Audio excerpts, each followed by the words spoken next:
Pour obtenir une version niveau de grille de l'image originale, je vais aller dans la méthode niveau de grille, et les commentaires ici vont m'aider à progressivement retrouver la version niveau de grille de l'image. Alors dans un premier temps, on me dit ici de masquer les 8 bits de la composante alpha et les décaler vers les 8 bits de poids faible. C'est-à-dire que, comme pour les composantes rouges, vertes et bleues précédentes, je vais partir de la valeur de pixels précédente, sur lequel je vais faire un masque, donc un et logique, pour ne conserver que la partie alpha. Donc la partie alpha, c'est les 8 bits de poids fort, tous les autres sont à 0. Une fois que j'ai conservé ces 8 bits de poids fort, je dois les décaler de manière à ce qu'ils apparaissent à la place des 8 bits de poids faible. Alors l'opérateur de décalage, c'est le double chevron vers la droite, et alors les 8 bits alpha qui se trouvent pour l'instant entre les positions 24 et 31, il faut que je les ramène entre les positions 0 et 7. J'ai donc besoin de faire un décalage à la droite de 24. Je vais faire la même chose pour ne récupérer que la composante rouge. Donc je repars, même type d'instruction, sauf que le masque, cette fois-ci, doit supprimer la composante alpha et conserver la composante rouge. Et cette composante rouge, je n'ai besoin de la décaler que de 16 bits vers la droite pour la ramener sur les 8 bits de poids faible. Je refais de même pour la composante verte, en décalant de 8 bits vers la droite et en faisant ce masque là. La composante bleue s'obtient de cette manière. Le masque se fait uniquement sur les 8 bits de poids faible et il n'y a donc pas besoin de faire de décalage vers la droite puisque je me retrouve déjà avec les bits à la bonne place.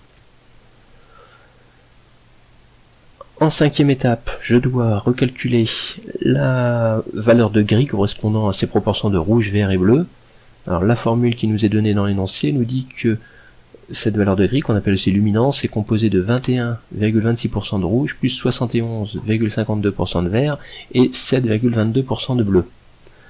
Alors la formule est un peu différente de celle-ci, donc pour avoir 21,26% de rouge, il suffit de multiplier le rouge par 0,2126. 71,52% de vert, je multiplie par 0,7152 et le bleu 0,0722. Alors il y a des erreurs ici, tout simplement parce que rouge, vert et bleu sont des entiers. Quand je les multiplie ici par des nombres à virgule, j'obtiens un nombre à virgule. Et gris doit être un entier, donc il faut forcer le résultat à être arrondi à l'entier le plus proche. C'est ce qu'on appelle une opération de caste ou de transtypage en français. Alors pour ça, il faut rajouter devant le résultat int entre parenthèses. Je vais terminer ici en reconstituant un pixel complet à l'aide des valeurs alpha et gris que je viens de récupérer. Mais le gris, il faut que je le place à la fois à la place de la composante rouge, de la composante verte et de la composante bleue. C'est-à-dire que je reconstitue le pixel en reprenant la valeur alpha que je redécale de 24 bits vers la gauche pour le remettre à sa place de départ.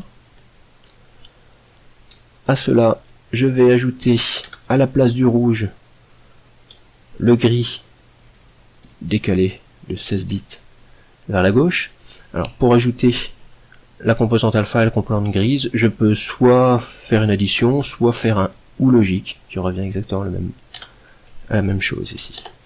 Je vais reprendre le gris décalé de 8 bits vers la gauche afin de remplacer la composante verte, et le gris non modifié ici à la place de la composante bleue. Et cette fois-ci, j'ai reconstitué la valeur du pixel en gris correspondant aux diverses composantes rouge, vert, bleu qu'il y avait au départ. On exécute le programme. Dans le menu, j'utilise niveau de gris, et voici la version niveau de gris de cette image.